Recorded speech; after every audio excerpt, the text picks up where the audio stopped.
el segundo punto, que son antecedentes del Código de la Familia por la doctora Esperanza Silva, y luego vamos a pasar un refrigerio para continuar con el paro.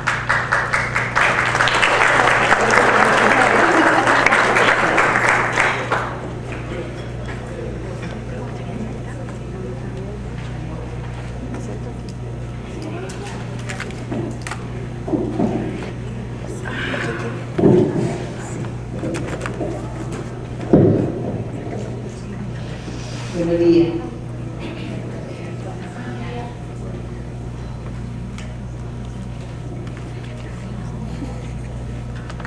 Buenos días, muchas gracias a CISAS, Movimiento por Nicaragua y a todas las organizaciones que montaron este evento por invitarme a hacer esta exposición brevísima y más así violeta, no se ve el refrigerio y ya van a les voy a hacer un resumen sobre los antecedentes del Código de Familia, las leyes que contenían lo que ahora contiene el Código. No me voy a referir básicamente a las leyes, sino que a los orígenes constitucionales más que a las leyes, porque las leyes están contenidas en el Código y eso responde al otro panel. Entonces,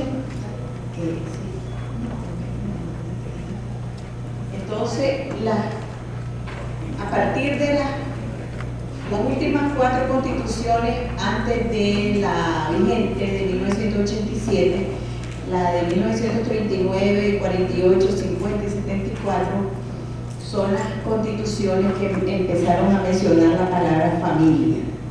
No quiere decir que antes no habían derecho garantías para las personas, pero así como familia, a partir de 1939, la Constitución de 1939, y empezó a hablarse de que el Estado tenía la obligación de proteger al matrimonio, la familia y la maternidad. Puse eso en rojita para que vean ustedes que esa Constitución dice que la familia se va a organizar sobre la base jurídica del matrimonio. En esa Constitución hay una clara discriminación a lo que no era matrimonio, evidentemente. Y en la parte de abajo, donde dice la ley procurará, evidentemente, consecuencia de esa concepción, solo dice procurará. Los verbos en las leyes son muy importantes, ¿verdad? Cuando solo dice procurará, fomentará, considerará, esos son los verbos bastante convenientes en las leyes, porque solo vamos a procurar, no dice que lo vamos a lograr. Entonces, ahí dice que se le iba a procurar a los hijos legítimos los mismos derechos que a los legítimos. Se incluye, sí, también, ojo, derecho natural, dice, y deber natural y derecho natural de los padres hacia los hijos, la educación, el derecho a la maternidad asistida por el Estado y la protección a la mujer embarazada, el derecho de los padres con necesidad, de los padres de pocos recursos, de pedir auxilio al Estado, subsidiar a las familias de prole numerosa, Estado y municipio velar por el mejoramiento social de la familia. Y también ya se incluye aquí el concepto de patrimonio familiar inalienable y exento de toda carga pública, inembargable, y con la concepción de que sirve pues para la protección económica de la familia. Esta es, repito, Constitución del 39.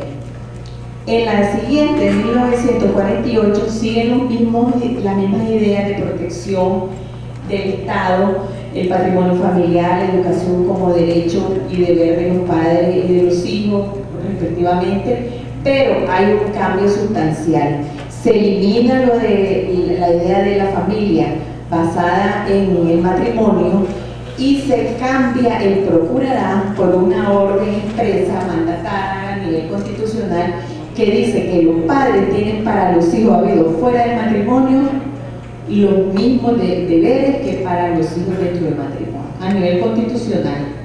Y también están todos los otros derechos que antes les enumeré de la Constitución del 39. Esta es la del 48, repito. Los mismos conceptos del 39, solo ese cambio sustancial e importante. En la del 50, todo igual.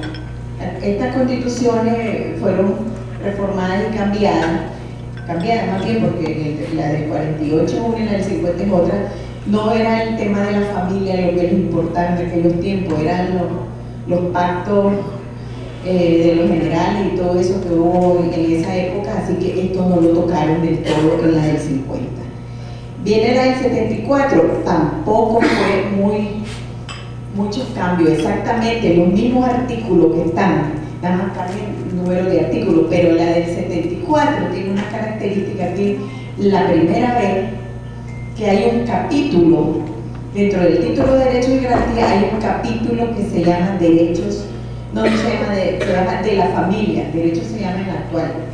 Es la primera vez que hay un capítulo específico a nivel constitucional sobre los aspectos dedicados a la familia. Y tiene, repito, las mismas características de la Constitución del 50 y del 48. La Constitución actual de 1984 perdón, 87,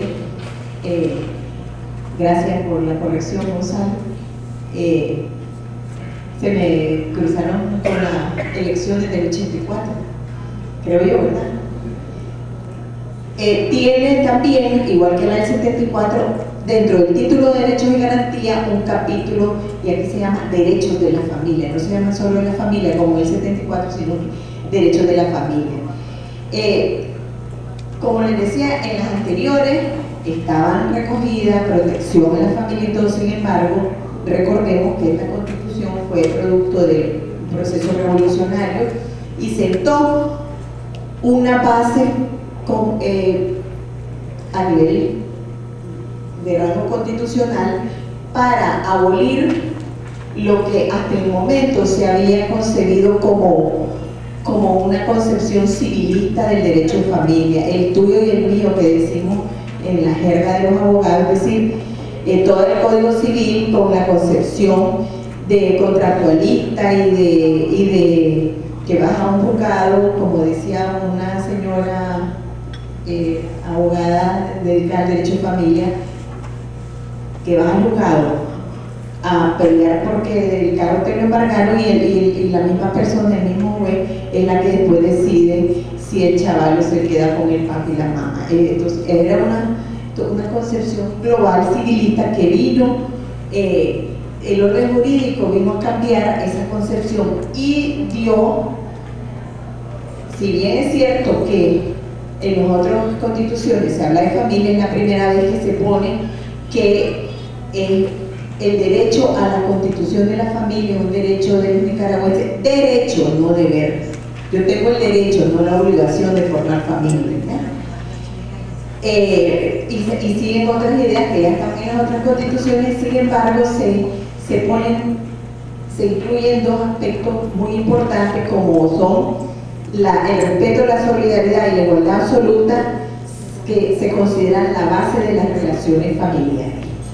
Y el gran hito en los temas de las relaciones de pareja en esta Constitución es que se elevó a rango constitucional que el matrimonio ya no es, como decía el Código Civil, un contrato para la procreación y el mutuo auxilio, sino que es un acuerdo voluntario de las partes. Y a nivel constitucional, como ya todos sabemos, y ya Ana lo dijo, hombre, mujer, matrimonio. Y también incluye, ese es el otro granito de esta Constitución a nivel del derecho de familia, que incluye la unión de hecho al mismo rango del matrimonio. Matrimonio y unión de hecho considerada desde 1987 como el mismo rango, siempre hombre-mujer. Incluye otros elementos que no estaban en las constituciones anteriores, como son los deberes de los hijos hacia los padres, ya cuando los padres están mayores, y la protección a las personas adultas mayores. Entonces, resumen, la Constitución incluye algunos conceptos novedosos en relación a la integración de la familia, pero básicamente a partir de esta Constitución fue que se cambió esa visión civilista, esa visión contractualista de las relaciones familiares. Eso se fue desarrollando en leyes posteriores, algunas ya existían, ya lo vamos a ver cuáles son las leyes que existían, pero no teníamos código, nunca hemos tenido, como ya todos sabemos, este es nuestro primer código de familia, y sobre esa concepción constitucional revolucionaria fue que se cambiaron algunas leyes importantes para regular las relaciones familiares. Esas leyes, todas las leyes que toca el Código de Familia, que incluso son derogadas por el Código de Familia, todo lo que en el Código Civil se refiere al parentesco, a la afiliación, a las relaciones de los padres con los hijos. La Ley Orgánica del Patrimonio Familiar es la de las que están allí, es la única y el Código Civil, por supuesto, que es del siglo pasado, de 1904, esas dos son las dos leyes más antiguas que existían antes de la Constitución. Del año 50 es la Ley Orgánica y de los años 50 el Código Civil de 1904. Ahí las partes que ahí regulaban lo relativo a las relaciones familiares, pues han sido derogadas en el Código Civil, han sido derogadas todas esas leyes que se refieren al patrimonio familiar, a la de adopción, la de disolución del matrimonio, la de madre, padre e hijo, es de los tiempos de la Revolución. La de alimentos y la ley de responsabilidad paterna y materna es de alimentos de los 90 y la responsabilidad materna y paterna de hace como 6, 7, 10 años nomás, no me acuerdo la fecha exacta, pero son las únicas posteriores a la Revolución. Todas estas leyes contienen las regulaciones para que las personas que integran una familia puedan ejercer sus derechos y cumplir sus obligaciones. No puedo dejar de mencionar la reforma del año pasado, porque tiene una idea, contiene una reforma, contiene unos cambios que nosotras en el Centro de Derechos Constitucionales hemos compartido y está plasmado en un estudio que hizo el IEP, que nosotros participamos en él, y es que en 3 artículos importantes, 4, 50 y 70, aparece un triángulo que está compuesto por persona, familia y comunidad. Y el artículo 4, que está entre principios fundamentales de la Constitución, dice que el origen y el fin de la actividad estatal es la persona, la familia y la comunidad. Ese mismo trinomio lo vuelve a poner en el artículo 50, que es sobre el derecho de participación ciudadana, persona, familia y comunidad. Y vuelve a aparecer en el artículo 70 y dice que la persona, la familia y la comunidad son elementos protagónicos dentro del plan de desarrollo. En ese estudio de la reforma constitucional, nosotros decimos que la reforma constitucional disminuye el concepto de ciudadanía. Las organizaciones de mujeres hemos dicho siempre que para que las mujeres puedan romper el silencio, tenemos que salir de la familia y la comunidad cuando se está siendo víctima de la violencia. Y este trinomio, persona, familia y comunidad, a nuestro juicio, y respaldado con los elementos teóricos y doctrinarios que en el estudio ponemos, reduce ese concepto. A mi mujer me deja metida en mi persona, en mi familia y en mi comunidad. No puedo dar el salto hacia la ciudad, hacia la ciudadanía. Entonces,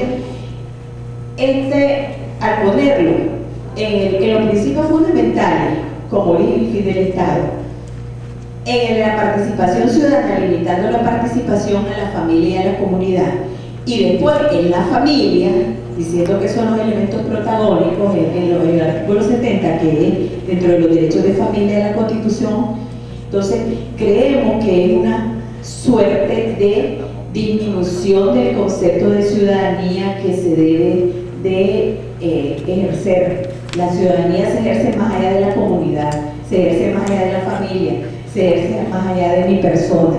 Entonces, esto nosotros lo hemos elaborado de esa forma, pensando que la reforma constitucional afecta el concepto de ciudadanía en el sentido más amplio. Y está en esos tres artículos esos tres elementos: persona, familia y comunidad. En principios fundamentales, en el derecho de participación ciudadana y en el derecho de la familia. Entonces, esa reforma constitucional tocó otros aspectos, pero en los temas de los derechos y garantías fueron muy pocos los aspectos que tocó, fueron más bien de orden de la estructura política del Estado, pero en estos aspectos se metió un poco con esas reformas en los artículos del derecho de familia.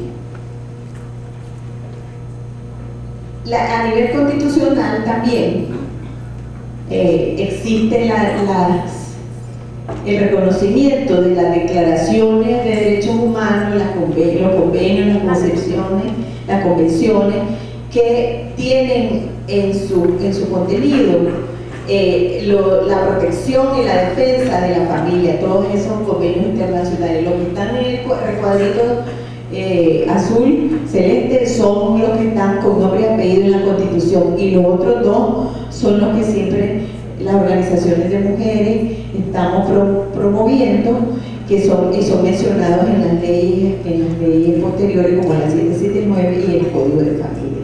Entonces, estos son en general antecedentes constitucionales y legales del contenido actual del Código de Familia. Como les repito, todas esas leyes fueron derogadas por el propio Código, y solo me queda hacer la siguiente reflexión sobre una discusión eterna, actual y antigua también, sobre el derecho de familia. Antes el derecho de familia, como les digo, en el Código Civil no hablaba de derecho de familia, era derecho civil. Después, con el paso del tiempo, se ha llamado derecho social, algunos lo llaman derecho social a la parte donde las leyes de familia están. Ahora, poco a poco, ha ido adquiriendo una propia autonomía, y entonces hay una discusión doctrinaria, jurisprudencial, que si es un derecho público o un derecho privado, porque entonces el Estado tiene que intervenir en las relaciones familiares para regular la vida de las personas, porque mis relaciones personales tienen efectos públicos cuando me caso, cuando tengo hijos, cuando heredo, etcétera, etcétera, todos los temas que el derecho de familia contiene. Y entonces la gran discusión es hasta dónde esa intromisión del Estado no tiene que afectar mi vida personal, y el equilibrio entre lo público y lo privado tiene que ser muy limitado. Tiene que haber una línea que diga, aquí puede intervenir el Estado y aquí no. Entonces se habla de que es un derecho público porque tiene injerencia del Estado, pero es un derecho privado porque regula la vida íntima de las personas, y en algunas cosas el Estado no se puede meter. Entonces, siempre existe esa discusión, y por eso hay muchas posiciones que propugnan por una cosa o por otra. No te metas en mi vida, bueno, pero no que te metas en tu vida, pero a la hora de la violencia, a la hora del abuso a los niños, el Estado se tiene que meter. Entonces ahí el límite es decirle al Estado qué es lo que puede hacer y decirle a las personas qué es lo que pueden hacer. Solo les dejo esa idea para que reflexionemos sobre esas concepciones más bien doctrinarias del tema del derecho de familia. Muchas gracias.